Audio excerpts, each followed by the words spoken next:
Jeff Howe is the NFL National Insider for The Athletic. He joins us on the Volkswagen Dealers Expert Hotline. Jeff Howe, hello, sir. Hey, how are we doing? We're doing well, and you have been expecting this. Did you have a feeling something was going to be happening sooner than later? Yeah, the alarm bells were starting to go off later yesterday. Yesterday just seemed like a uniquely quiet day at Gillette Stadium compared to earlier days in the week. I was told by somebody close to the situation late last night to expect something to go down today. Now, I didn't report that because it was still sort of speculation, but it just seemed like signs were pointing late yesterday that today was going to be the day a decision was made. Jeff, we've been talking about this all morning. The meetings presumably between Belichick and the players. Okay, that happened on Monday. But, meetings between Bill and Robert or Bill and Jonathan. How many meetings did they need to have? I mean, what were they talking about? Did they really need to agree on some stuff in order for this statement to come out and have it be an actual mutual parting in the ways? Whether it is or not, they both have to agree that is what the statement is going to say. If they both knew this was coming, what had they been talking about, do you think, and figuring out over these last 3 or 4 days? Well, my understanding is they met very briefly on Monday. It was more of a table-setting type of conversation to figure out when they could get together later in the week. I don't believe they met on Tuesday, and then they did meet yesterday, and that was sort of the thing that put some finality to this. And it was, all right, Kraft had been leaning in this direction for the better part of the last 2 months. But because of their history together, of course, Kraft wanted to hear Belichick's final side or his final say and his plan for improvement. Because Belichick did deserve that chance to kind of lay out what he thought the future could look like. And I think if Belichick was appreciative of the position and showed a sincere desire to want to finish his career with the Patriots and show a true, I guess, again, the word appreciation for this opportunity, along with a sustainable plan to get the draft record better, to get the quarterback situation better, to do literally anything with the offensive line, I think would have sold Kraft on the chance to continue this partnership for at least one more year, because ideally, for all parties involved, they wanted this wins record to happen with Belichick in New England. But because that stuff wasn't all coming together the way the Kraft envisioned, it was time for a restart. All right. So as we, read the reports as they were breaking, Gerard Mayo's name was mentioned. How seriously should we take his inclusion in these reports? Fairly seriously. I mean, I think Mayo and Vrabel are the two highest priority candidates, but I would be surprised if they didn't consider a wide net. I honestly thought, because this morning was fairly predictable in the grand scope of things, I thought for a while the most intriguing aspect of all of this is, what does Kraft do next? Does he want to take somebody who is familiar with the organization, like a Vrabel or a Mayo, and partner him up with a Patriots type of GM, somebody who has come from the Belichick tree? Or does he want to just completely have a clean slate, start anew, go outside the organization? Even somebody like Adam Peters, who has a history with the Patriots but didn't necessarily come up in the Belichick mold, somebody like that could be intriguing with a head coaching pairing and just kind of do things in a completely different way. I've always thought that was the most fascinating aspect of it for Kraft. How attractive is the Patriots job now that we know so many jobs are available? Yeah, it's a good question, because there's pluses and minuses to a lot of these. Now, you look at the Chargers, and you could say a big minus is, well, they're probably not going to pay a whole lot, but they have Justin Herbert, who is, a ready-made franchise quarterback under contract for a long time. The Patriots can't offer that. But then again, there's 8 openings, including New England's. Realistically, maybe, like, if you consider Bryce Young, I mean, how many of these teams really have a franchise quarterback in place?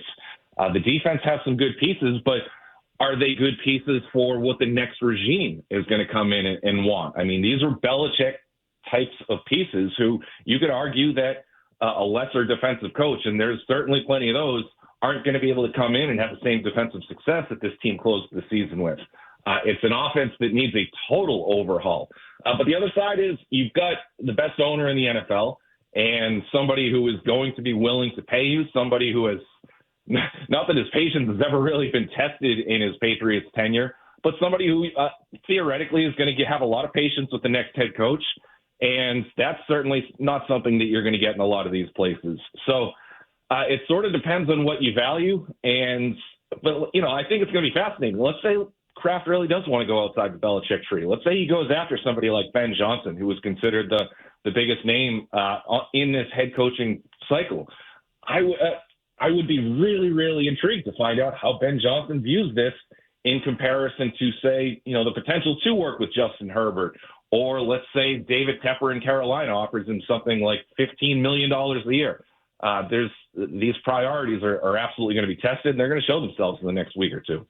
This news cycle has been fascinating to me, Jeff. Just thinking, like, with the news yesterday about Pete Carroll and then Nick Saban, it's kind of the softest of landing spots for Bill Belichick, because instead of just being isolated on its own day, a couple of days after the other head coaches are gone, no, you've got three legendary names, and I think it kind of softens the blow a little bit, especially for people who just love Belichick and wanted to bring him back, say, well, all things, eventually end one way or the other.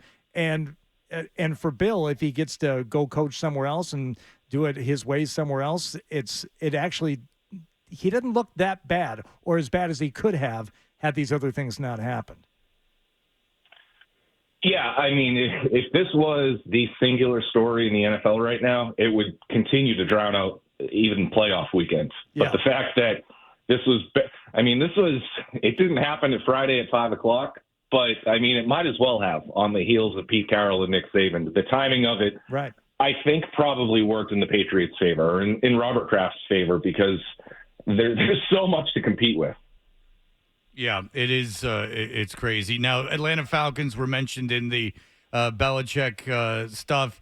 What are you hearing about the Atlanta Falcons and how much they might want them? Yeah, there's certainly going to be some interest from the Falcons. And, I mean, if you're Belichick, again, let's look at what these openings look like. I keep mentioning the Chargers and Justin Herbert. I don't care. I don't think Belichick cares that the money isn't going to be there from his Patriots paychecks. He just needs 15 wins. The thing there is, I think the Chargers are going to want a younger, offensive-minded head coach. They're probably not going to be in the Belichick market, and that's more of my assumption than any actual reporting. So then you look at a place like Atlanta. I mean, the NFC South is consistently winnable for all four teams. Even the Panthers, going in off a 2-15 season next year, are going to have a chance to compete in that division. It's just not very good. So I think that's going to be a really intriguing option for Belichick. Arthur Blank is going to want to take a big swing. He wants a star caliber coach. He wants star caliber people at that organization. They did have a really good free agency last year. The defense was improving later in the season, and they of course need a quarterback, but you can throw them in the mix with just about every other opening that needs a quarterback too. So it does make sense. There are reasons why this would be an appealing job for Belichick. Right now, all that matters for him is the path to 15. How do you get 15 wins and then go out on your own accord? And there's absolutely one if you're in Atlanta. Yeah, he's going to get the 15 wins if he goes to Atlanta. Do you believe that they're a decent quarterback away from being a Super Bowl contender with him as coach? No, I don't. Yeah. Okay. So because he's really ultimately good quarterback away. Okay, because he's ultimately going to be judged. I know he wants that wins record. He's definitely going to get Atlanta. That's a soft division, and they're going to be able to get 8 or 9 wins with him, no problem. It's just that, I mean, we've talked about this, and obviously, everyone knows that he's going to be judged on. And I think Kraft had a fear of him going somewhere else and winning a Super Bowl. And if that's the fear, you think that, I mean, let's be honest, Belichick doesn't have 8 years to get this thing right. That Atlanta's not a coach away or a decent free agent pickup at quarterback away from winning a Super Bowl. No. I mean, they're a very good quarterback away from contending, but I would be hard-pressed to suggest that they can compete with San Francisco and, let's say, if Philly bounces back next year or Dallas. There are possibilities. If you could talk Kirk Cousins or Ryan Tannehill, I know those aren't huge names or whatever, but if you could talk to either one of those guys to coming in and then you sell them on Bijan Robinson, Drake London, Kyle Pitts, an offensive line that, had a chance to improve under Arthur Smith, at least to a degree, then there are some pieces there for a veteran quarterback to have some success with. Then you look at the possibility of Belichick bringing Josh McDaniels to Atlanta. Still, I know the head coaching reputation isn't great, but he's still one of the best offensive coordinators in the league. You get some pieces together, absolutely. I mean, this is a team that I would expect to contend for an NFC South title if this winds up being Belichick's next step. But I would still view them as a very solid tier, if not two away from somebody like San Francisco. All right, Jeff Howe, we really appreciate it. Thank you so much. NFL Thanks a lot, guys. Thank you, NFL Thanks, National Insider for The Athletic, joining us. Thank you so much, the great Jeff Howe.